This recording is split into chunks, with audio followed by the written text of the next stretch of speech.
Hello, welcome to another video from Avenue X and look at Chinese dramaland in the past week. And as you can see, finally, I'm outside. It's already the beginning of spring. The flowers behind me are all plum flowers. They are the earliest to bloom in spring here.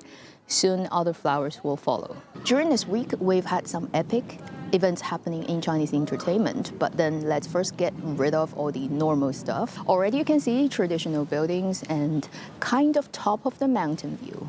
And that's true. We are at a high point. Elevation-wise, I have to climb about 700 stairs. First, on the 3rd, we've had a drama as planned going live, and that was The Six Sisters on Tencent and also CCTV1. I haven't had time to check it out, but seems to be okay, at least with the limited report I've seen, people talking about the show. Then one day after that, we definitely had an airdropped drama that really airdropped, and that is a 24 episodes web drama that has finished production a long time ago because what happened with Angelababy. She's kind of like soft banned for a while, and her dramas that didn't get aired suddenly all came out this year. Earlier, it was the Song Weilong and her led Xiang Siling. And then this one shows up. That is the Man Yi Xun Zong, Back for You, a Mingguo setting drama led by her and Wang Anyu. And this drama, I've actually watched 4 episodes, at least within the first 4 episodes. First is Angelababy didn't have that much screen time, and then her character is very limited, let's say, with her kind of roles and what she needs to do on camera. So it wasn't bad. The overall production quality of that drama is also not bad. I probably will wait till more episodes get aired and then go and check it. In terms of Wang Anyu as the male lead, his acting is also okay. It suffers a little bit from ADR. The actors did their own lines, but then they get ADR'd in post-production, resulting in some of the sound just don't sound like it was filmed on location. We are technically in the park, so there are a lot of tourists still, although it's a working day, and then people taking photographs for sure for whatever club, because I see a handful person here. I'll film her getting filmed. How about that?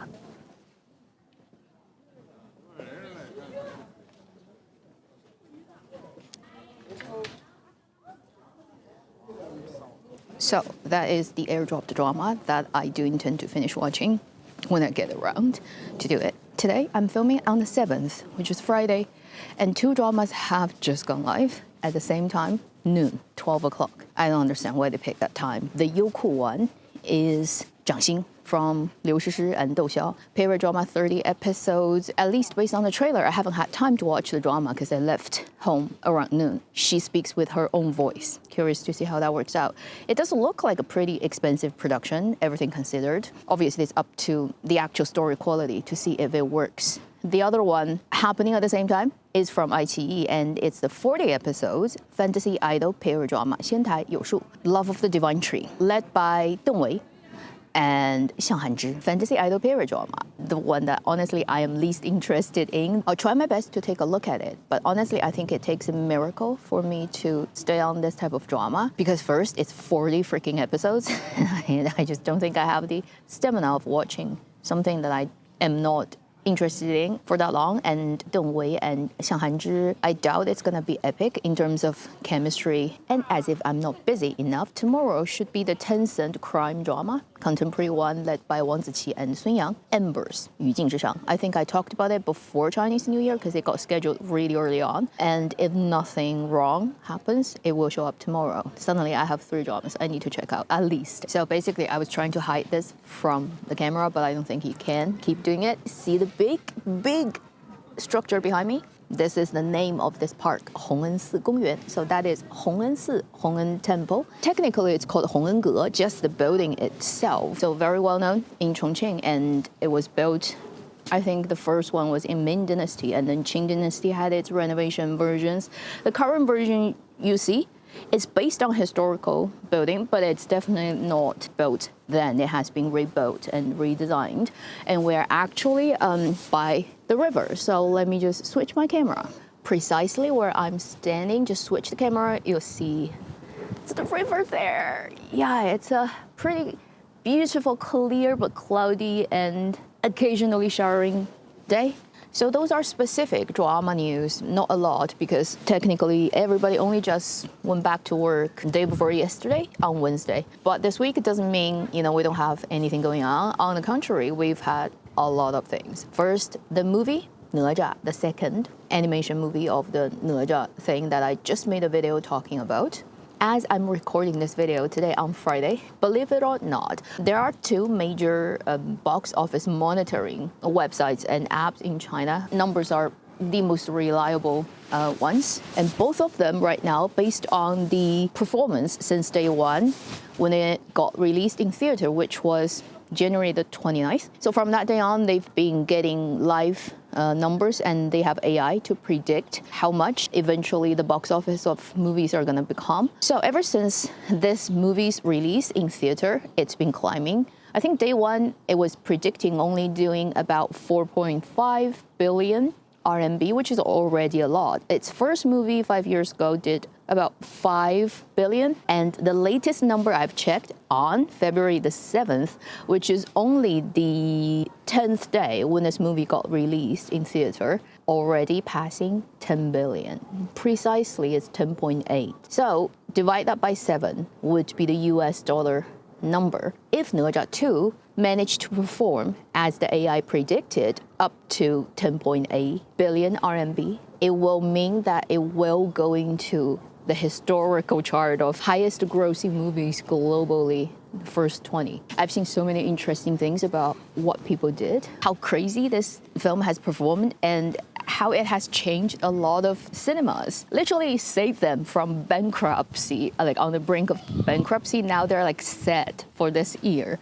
just because this one movie. And there are theaters that they had to sell aisle tickets. So like for cheaper, you can get extra tickets just for people to sit on the two aisles because it's full and they don't have any more capacity to get people in. There are midnight shows that got completely booked, the whole theater. There are closed cinemas that reopened because the city ran out of theaters to screen this movie. So they just went to those closed cinemas and reopened them and got somebody, I don't know, like probably the owner is already gone, but somehow they got it running again just to show this movie. This is how crazy this movie has gotten. Previously, the highest grossing single movie in Chinese cinema history is something a couple of years ago that did 5.4 or 5 billion RMB. And today,哪吒is already like 6.4, so it has already killed that number. But now, everyone is like trying to make it happen so that it goes over 10 billion because Chinese people just like to round up numbers. So everyone is like, let's just round the number up. Let's try our best to get that happen. And honestly speaking, I'm more than happy to see that happen. Crossing my fingers and hoping it happens. And it's raining. Can you see it on my glasses? So I'm trying to go somewhere that at least I can get a little bit shelter because I don't necessarily want to get everything wet. And the last thing, as it's raining and we're in front of a temple, we have to talk about Xu Xiyuan, Da S, and also known as Barbie Hsu. She has many names. From Taiwan, passed away this week on her trip with her family and friends to Japan. So it's for Chinese New Year. They went out traveling like a lot of people would like to do. And unfortunately, she caught the flu, rampant right now in Japan, and kind of bringing its medical care system to the knees, and she just got caught in that whole thing. And she passed away, I think, on the 2nd of February. And then they announced it on the 3rd. And I think I was like on my way to meet a friend. I was on my bus and I was checking, it was close to noon. And I saw that. I was like, what? She's only 48 years old, which is like nothing. By today's standards, still a young person. And it is well known that her health wasn't very good over the last couple of years, but still, getting taken out by a flu is something you just don't expect happening to overall, young people. And it reminds you of how fragile life is. And it's been only how many years? Or it's already been how many years since the days of Meteor Garden? That drama is without a doubt an iconic era-dividing drama in Asian dramaland, idol dramaland. Although it's based on a Japanese manga, the Taiwan version of the drama is the first drama that got adapted in that way. And later you have the Japanese version, you have the South Korean version, you have even like mainland version. you just cannot understate its significance in the history of idol drama making in Asia. And she, therefore, is an icon. And she was the weed that cannot be destroyed. We've had a lot of era-closing people leaving us, hey, since the end of last year, from the Taiwan novel writer Chung Yao to now. I just don't get used to speak her name in English, Barbie. It's so weird. To Chinese-speaking people, right, she is Da S, the big S. She's known like that, and everybody refers to her like that. Pretty much shocked everyone. I think everybody in my friend circle that day was like texting each other and saying, is it real? Is it a rumor? No way. What? Nobody believed it for the first, I think, couple of minutes at least. I don't know what else I can say about that. 2025, hey, is definitely bringing in some constant shock to everyone non-stop. Wherever you are, whoever you are, and when you're watching my video, I hope you're doing well. I hope you stay safe and healthy. And then I hope you've had fun watching this video and seeing weather changing on the top of the mountain. And my glass is getting increasingly wet. I'll end this video now because it's getting increasingly harder to see myself with my glasses looking like this. And I'll definitely end this video again with some B-roll I catch in this park.